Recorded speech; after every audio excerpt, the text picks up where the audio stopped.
ধন্যবাদ এবং স্বাগত জানাচ্ছি আরেকটি ভিডিওয়ে। আজকে কথা বলবো টাইপস অফ ডিপ্রেশন। ডিপ্রেশনের যে ধরনগুলো সেগুলো। ডিপ্রেশনের বিভিন্ন রকমের ধরন হতে পারে, যেমন ক্লিনিক্যাল ডিপ্রেশন অথবা মেজর ডিপ্রেসিভ ডিসঅর্ডার, ডাইস্থেমিয়া অথবা সিজনাল এফেক্টিভ ডিসঅর্ডার, এগুলো কিন্তু হতে পারে।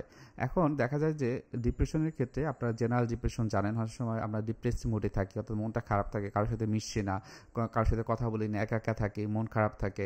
এটা যেমন হয়তোবা মন খারাপের একটা অবস্থা, কিন্তু এটি হয়তোবা মেজর ডিপ্রেসিভ যে এপিসোড হিসেবে আসতে পারে, মেজর ডিপ্রেশন অথবা ক্লিনিক্যাল ডিপ্রেশন হতে পারে।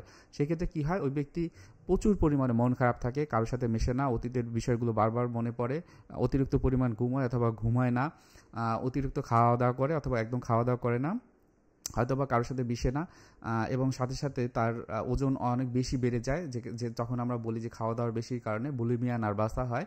আবার অনেক সময় অ্যানোরেক্সিয়া নার্ভাসা, অর্থাৎ সে খাওয়া দাওয়া করে না, খাওয়া দাওয়া এড়িয়ে যায়। আবার অনেক ক্ষেত্রে তারা সুইসাইডাল টেন্ডেন্সি কাজ করে। এই যে বিষয়গুলো, এগুলো কিন্তু মেজর ডিপ্রেসিভ ডিসঅর্ডারের লক্ষণ।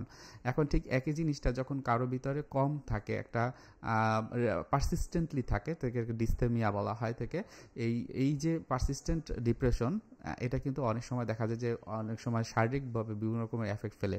কারো হার্টে গিয়ে প্রবলেম করে, কারো ব্রেনে গিয়ে প্রবলেম করে।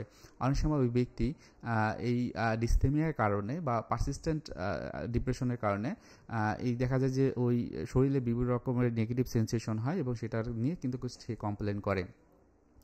যখন এটা অনেক বেশি হয়ে যায়, তখন কিন্তু তারা একটা সময় হয়তো বা ক্লিনিক্যাল ডিপ্রেশন হতে পারে, অথবা ক্লিনিক্যাল ডিপ্রেশন থেকেও আস্তে আস্তে এই পারসিস্টেন্ট ডিপ্রেশন হতে পারে।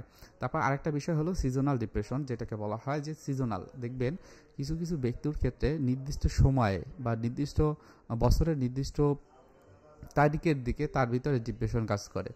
এখন এই যে বিষয়টার সাথে আমরা দেখি ক্লিনিক্যালি তাদের বিভিন্ন রকমের চিন্তা ওই নির্দিষ্ট দিনে থাকে এবং তখনই তার ডিপ্রেস মুডটা হয়।